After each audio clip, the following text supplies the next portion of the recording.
Hello বন্ধুরা, welcome to my new channel SR love story. তো এখন আমরা এসেছি আমাদের পাশের কালী মন্দিরে। তো এই মন্দিরটাতে এখন অনেক কিছু কাজ বাকি রয়েছে এবং পুরো মন্দিরটাকে পরিষ্কার করতে হবে, ধুয়ে মুছে, এবং ওয়্যারিংয়ের কাজ বাকি রয়েছে, টালির কাজ হবে ও কালারিং হবে। তো এখন আমরা মন্দিরটাকে পরিষ্কার করব, কারণ আর কিছুদিন বাকি পুজোকে। তো পুজোর আগে পুরো মন্দিরটাকে আমরা ঠিক করব। দেখতেই পাচ্ছ বন্ধুরা, ওয়্যারিংয়ের কাজ আরম্ভ হচ্ছে, তার সঙ্গে মন্দির পরিষ্কারও হচ্ছে। তো আমরা 7-8 জন বন্ধু মিলে এসেছি মন্দিরটা পরিষ্কার করার জন্য। তো পুরো মন্দিরটাকে এখন ভালো করে পরিষ্কার করব। মাকে কি সুন্দর লাগছে বন্ধুরা, দেখতেই পাচ্ছ, আমাদের সবার মা। তো এখন মন্দিরটা আমরা পরিষ্কার করব এবং তারপরে কালারিং হবে, তারপর টালির কাজও বাকি রয়েছে, টালির কাজ হবে। তো দেখতেই পাচ্ছ বন্ধুরা, পরিষ্কার হচ্ছে এখন।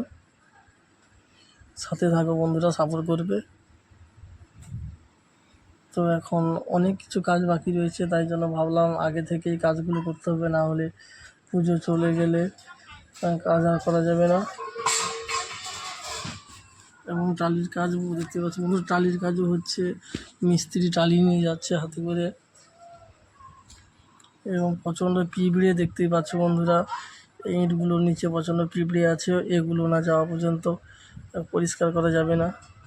অনেক দিন থেকে পড়ে আছে তো ইঁটগুলো, তাই জন্য প্রচণ্ড পিঁপড়ে হয়ে গেছে মন্দিরে।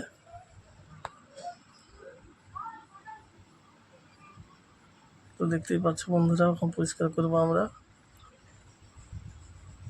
টালিটা খুব সুন্দর লাগছে, ডিজাইনটা। এই টালিগুলো মন্দিরের আগের দিকে বসানো থাকবে। এবং এটা দেখছো আমাদের মন্দিরের স্টোর রুম, এইখানে সব মন্দিরের জিনিসপত্র থাকে। এবং এটা আজ পরিষ্কার করব, কারণ আজকে অনেক জিনিস আসবে, তো সেগুলো ঢোকানোর জন্য। তো দেখতেই পাচ্ছ বন্ধুরা, অপরিষ্কার হয়ে পড়ে আছে কীরকম, এটাকে আজ পরিষ্কার করতে হবে। তো খুব ভালো লাগছে আজকে। এবং বন্ধুরা দেখতে পাচ্ছ, এটা আমাদের মন্দিরের আউটসাইড, মানে রাস্তা ধার। এখানে পোলও রয়েছে একটা, এখানে আমরা সবাই বসি ছোটোবেলা থেকে। পিঁপড়েগুলো চলে গেছে, এখন আমরা পরিষ্কার করে আরম্ভ করব। বন্ধুরা অবশ্যই তোমরা সবাই সাপোর্ট করো, লাইক, কমেন্ট, শেয়ার ও সাবস্ক্রাইব করবে সবাই। গুড বাই, ভালো থাকবে বন্ধুরা সবাই।